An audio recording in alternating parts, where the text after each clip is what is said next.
नमस्कार, मैं हूं अशोक व्यास। आप देख रहे हैं vision of Asia voice of community कार्यक्रम ITV गोल्ड पर। आज के इस अंक में हम आप तक पहुंचाएंगे बातचीत रशिया यूक्रेन वॉर के बारे में, संबोधन राष्ट्रपति बाइडेन का वारसा पोलैंड में, अंश उस संबोधन के।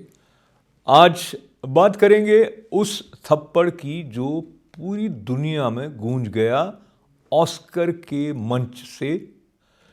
साथ ही साथ आज के कार्यक्रम में आप देखेंगे महत्व हिंदू नव वर्ष का, बताएंगे शास्त्री जगदीश त्रिपाठी।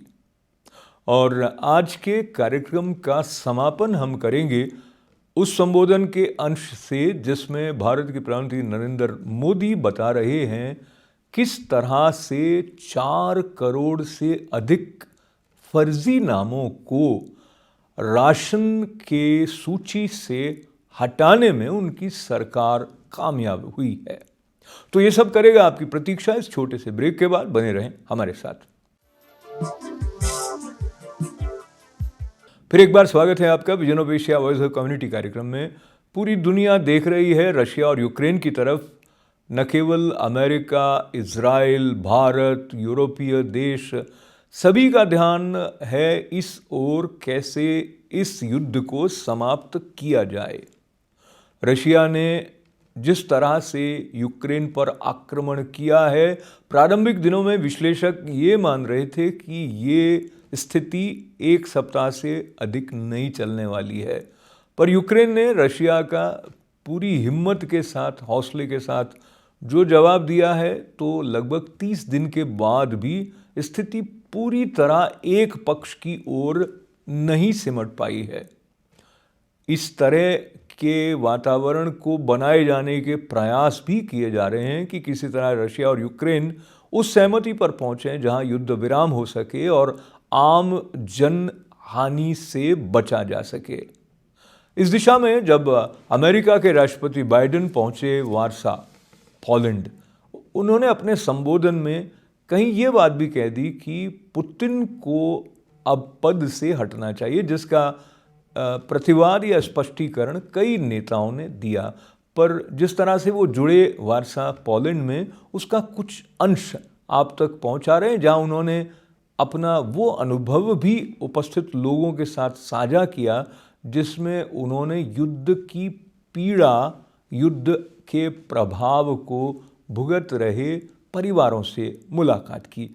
आइए देखें राष्ट्रपति Biden, Warsaw, Poland. Within days of his invasion, the West has moved jointly with sanctions to damage Russia's economy.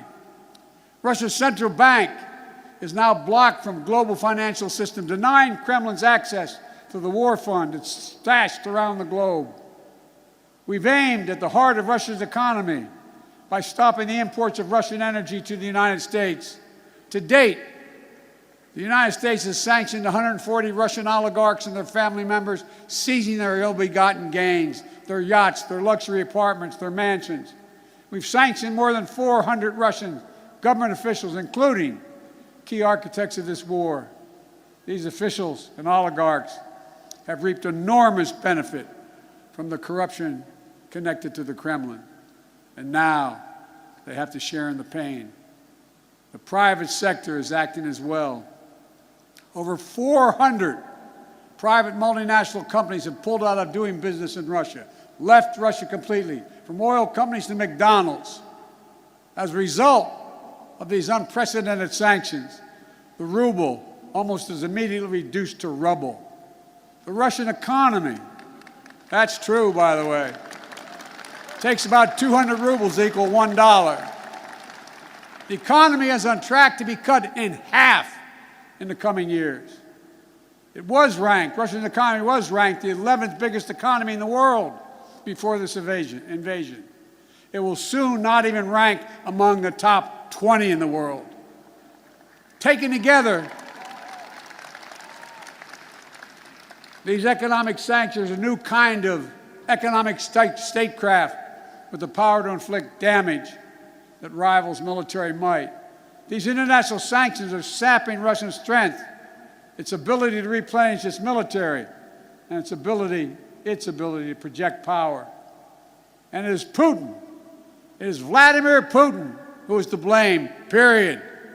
At the same time, alongside these economic sanctions, the Western world has come together to provide for the people of Ukraine with incredible levels of military, economic, humanitarian assistance.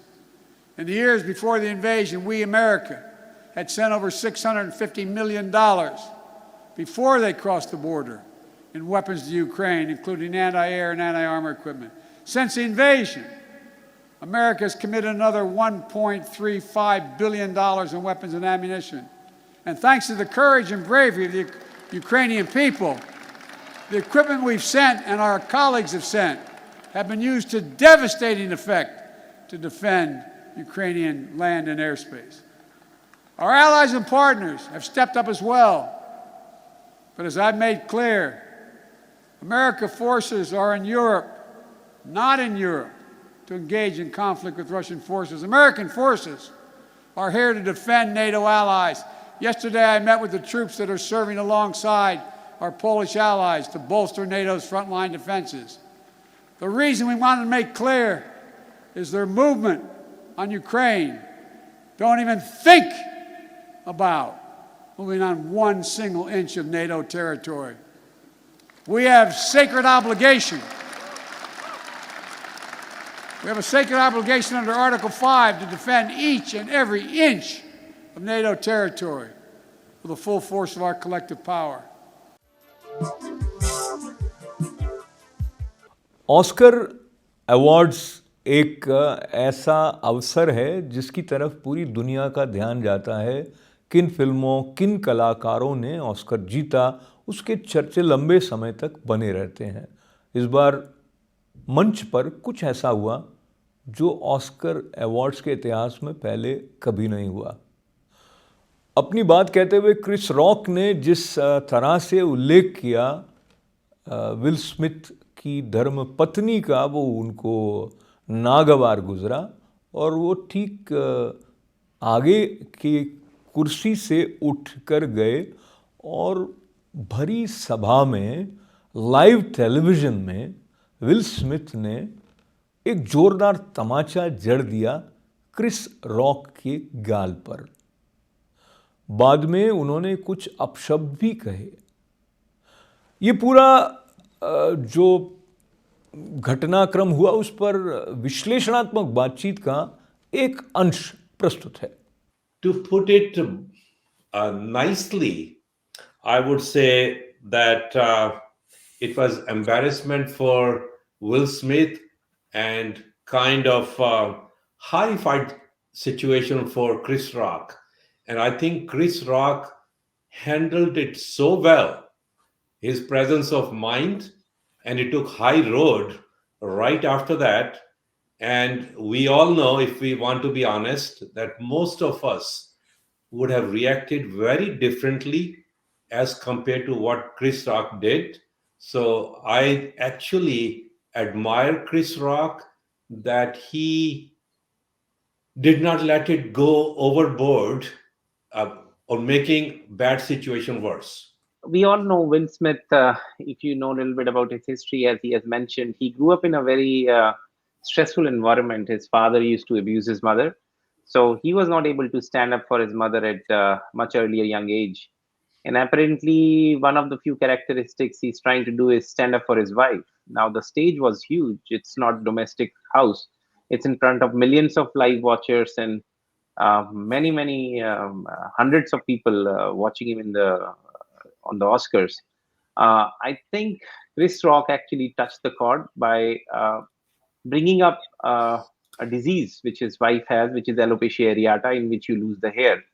And he felt his wife is being instigated and made fun of publicly of a disability. So he kind of, in his mind, feels that he stood up to defend his wife's respect and pride. And but nonetheless, nothing justifies using violence.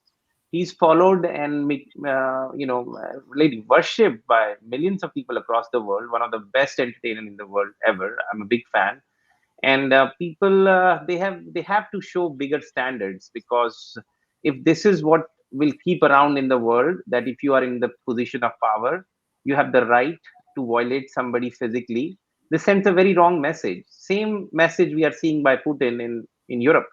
If you have nukes, you are powerful, you can come on a democratic country and attack. So I think he has not apologized. That's very bad. Okay, so sorry to interrupt. So he apologized later on. No, I know. Yeah. He did, but he did not apologize to Chris. He apologized to No, the organization. Now he has done. Now Okay, so that's little too late. I think he should have done that right away. First person he should have apologized is Chris, followed by Oscars.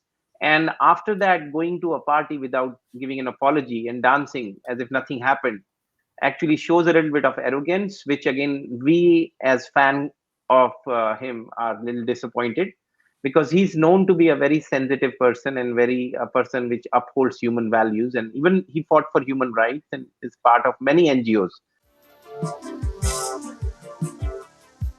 2 अप्रैल से हिंदू नव वर्ष प्रारंभ हुआ है और इन दिनों नवरात्रि के अवसर पर भी आपको मंगल कामनाएं। क्या महत्व है हिंदू नववर्ष का, किस तरह से प्रकृति के साथ संबंध है इसके बारे में हमने बातचीत की शास्त्री जगदीश त्रिपाठी जी से। प्रस्तुत है उस बातचीत का ये अंश। तो महत्व तो मैं समझता हूँ कि प्रत्येक क्षण, प्रत्येक दिन, प्रत्येक प्रभात और प्रत्येक सायं काल का हमारे जीवन में है। और काल गणना के अनुसार से हमारा यह हिंदू कैलेंडर का पहला दिवस है। अब हम लोग ग्लोबलाइजेशन होने की वजह से सब तो अब ये हुआ कि जो अंग्रेजी साल की काल गणना है, जिसमें वो जनवरी से आरंभ होता है, तो सारा विश्व उस दिन को नए वर्ष की भांति मनाता है। जबकि वो ठंडी के दिन हैं, वहाँ पर सारी चारों तरफ पतझड़ हुआ होता है, कुछ नया जैसा प्रकृति में दिखता नहीं है। पर वास्तव में कुछ नया, कुछ पुष्पित पल्लवित होता हुआ, पुष्पों की ऋतु समर, आप देखेंगे चारों तरफ फूल खिले हुए हैं, तो कुछ नयापन हमारे इस चैत्र की में आरंभ होता है। तो इसलिए प्रकृति, पूरी सृष्टि अपने आप को नया करती है। नया करती का, जैसे आप देखेंगे कि पहले विंटर में पतझड़ हो गया, सब हुआ, फिर नई कोपलें खिलती हैं, आम के बौर आते हैं, फल लगते हैं, चारों तरफ एक नयापन। वैसे ही प्रकृति अपने आप को विस्तार करती है, पुराने से नए की तरफ। पुराने का मतलब जो भी पतझड़ हो गया था, जो भी वैसे था, तो अब वो नया आरंभ होता है। चारों तरफ देखेंगे आप इस तरह। तो इसलिए इसका महत्व यूँ है। और हमारा ये अभी महाराज विक्रमादित्य के हिसाब से हम विक्रम संवत जो मानते हैं, तो विक्रम संवत का 2079 का ये आरंभ होगा हमारे कैलेंडर वर्ष का। तो उसका बड़ा महत्व है। और ये हमारे भारतवर्ष में 6 ऋतुएं हैं, लेकिन मुख्य 4 ऋतुएं मानी गई हैं। तो मुख्य 4 ऋतुओं में से ये जो ऋतु आरंभ हो रही है, तो इसमें से इसलिए हम इसको कहते हैं नवरात्रि। नवरात्रि का दूसरा अर्थ है कि नई ऋतु का आरंभ। तो उसमें से एक ये ऋतु जो आरंभ हो रही है नई ऋतु है और नया संवत्सर है। तो नए संवत्सर की चैत्र शुक्ल प्रतिपदा से कई लोगों का ये प्रश्न होता है कि हमारे हिंदुओं के कितने नए वर्ष होते हैं, जैसा आपने भी मुझे थोड़ी देर पहले पूछा था। तो वास्तव में एक ही नया वर्ष होता है, पर अभी हम लोग चैत्र शुक्ल प्रतिपदा को नया वर्ष मनाएंगे। नवरात्रि का आरंभ होगा जिस दिन, घट स्थापन भी बोलते हैं, कई कई जगह कोई गुड़ी पड़वा महाराष्ट्र में कहते हैं, कहीं कहीं और कुछ कहते हैं। तो यह चांद्र वर्ष के हिसाब से, चंद्रमा की काल गणना के हिसाब से जो पंचांग चलते हैं, जो कैलेंडर है, उसके हिसाब से यह हमारा नया वर्ष होगा वो। दूसरा एक सौर की काल गणना के हिसाब से जो चलता है, तो अभी 14 तारीख को संक्रांति जिस दिन होती है, तो हर महीने संक्रांति होती है, 12 राशियां हैं, सूर्य का एक राशि से दूसरी राशि में गमन करना, उसको संक्रांति बोलते हैं। तो जब सूर्य दूसरी राशि में जाएंगे तो इसमें हम कहेंगे कि वैशाखी जो मनाते हैं वो भी हमारा ही नया वर्ष है, लेकिन वो सौर मास के हिसाब से, सौर मास की जो काल गणना है उसको वैशाखी से नया वर्ष होगा, और चांद्रमास के हिसाब से चैत्र शुक्ल प्रतिपदा को नया वर्ष होगा। तो यही है, तो दो नहीं है, बस वही है कि सौर की काल गणना सौर मास के हिसाब से, चांद्रमास के हिसाब से, तो ये हमारा नया वर्ष है। भारत के प्रधानमंत्री नरेंद्र मोदी ने अपने एक संबोधन में ये स्पष्ट किया कि किस तरह उनकी सरकार ने भ्रष्टाचार के चलते 4 करोड़ फर्जी नाम जो राशन की सूची में सम्मिलित हो गए थे, उनको हटाने में सफलता पाई है, और किस तरह से 2,60,000 करोड़ रुपए प्रधानमंत्री द्वारा आम लोगों की भलाई के लिए एक विशेष योजना में प्रयुक्त हुए हैं, और राशन जो कोविड के समय में फ्री में उपलब्ध करवाया जा रहा था उसकी अवधि 6 महीने और सरकार ने बढ़ा दी है। प्रस्तुत है प्रधानमंत्री नरेंद्र मोदी के एक महत्वपूर्ण संबोधन का ये अंश। भाई और बहनों, 100 साल में आई सबसे बड़ी महामारी में हमारी सरकार गरीबों को मुफ्त राशन के लिए 2,60,000 करोड़ रुपए खर्च कर चुकी है। अगले 6 महीने में इस पर 80,000 करोड़ रुपए और खर्च किए जाएंगे। जो पहले की जनता की कमाई को लूट लेते थे, वो जनता की कमाई से अपनी तिजोरी भर लेते थे, वो आज भी इस योजना के लिए कुछ न कुछ हल्का फुल्का मजाक उड़ाना, झूठ फैलाना, भ्रम फैलाना, ये करते ही रहते हैं। मैं आज देश को एक जानकारी देना चाहता हूं, आप भी इसे ध्यान से सुनिएगा। साथियों, जब इन लोगों की सरकार थी तो इन्होंने गरीबों के राशन को लूटने के लिए अपने 4 करोड़, ये 4 करोड़ आंकड़ा बहुत बड़ा होता है, 4 करोड़ फर्जी, ऐसे जो नाम पैदा ही नहीं हुए, जिनका जन्म नहीं हुआ, ऐसे ऐसे नाम 4 करोड़ कागजों में तैनात कर दिए थे। इन 4 करोड़ फर्जी लोगों के नाम से राशन उठाया जाता था, बाजार में पिछले रास्ते से बेचा जाता था, और उसके पैसे इन लोगों के काले कारनामे, काले खातों में पहुंच जाते थे। 2014 में सरकार में आने के बाद से ही हमारी सरकार ने इन फर्जी नामों को खोजना शुरू किया और इन्हें राशन की लिस्ट से हटाया ताकि गरीब को उसका हक मिल सके। आप सोचिए, पहले के समय में ये गरीबों के मुंह से निवाला छीनकर कितने हजारों करोड़ रुपए हर महीने लूट रहे थे। हमने राशन की दुकानों में आधुनिक मशीनें लगाकर ये भी सुनिश्चित किया कि राशन की चोरी ना हो पाए। आप सबको पता होगा, ये जो मशीन लगाना का हमने अभियान चलाया ना, उसकी भी इन लोगों ने मजाक उड़ाई थी। क्यों?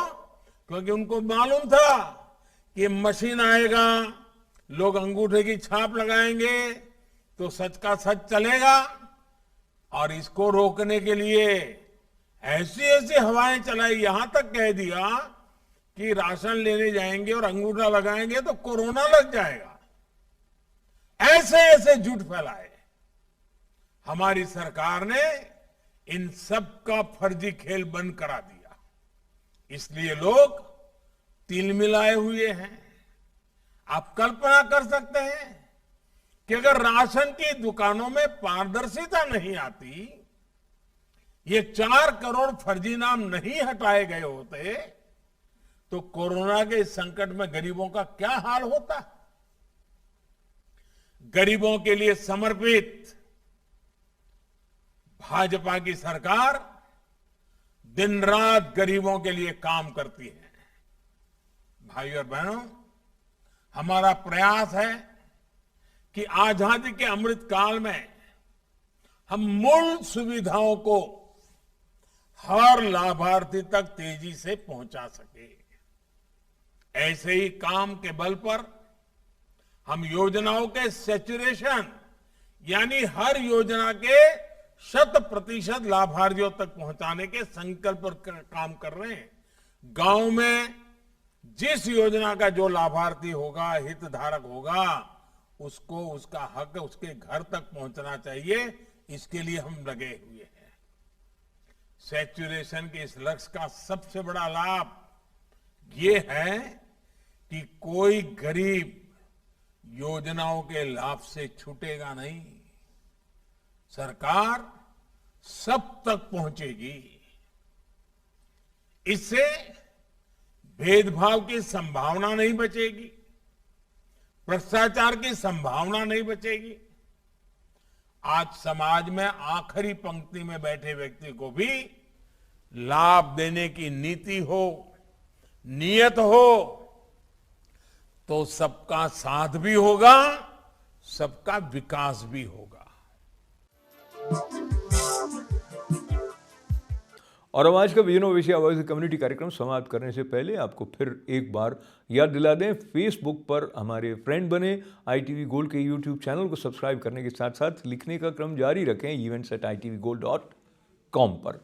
2 अप्रैल से प्रारंभ हो रहा है हिंदू नववर्ष, उसकी अग्रिम बधाइयाँ, बैसाखी की बधाइयाँ, और भी अन्य अमुक राज्यों में इस नव वर्ष के अलग अलग नाम हैं। हमारे सभी दर्शकों को नूतनता के अभिनंदन की मंगल कामनाओं के साथ साथ अब आज का ये अंक समाप्त करने की अशोक व्यास को अनुमति दें।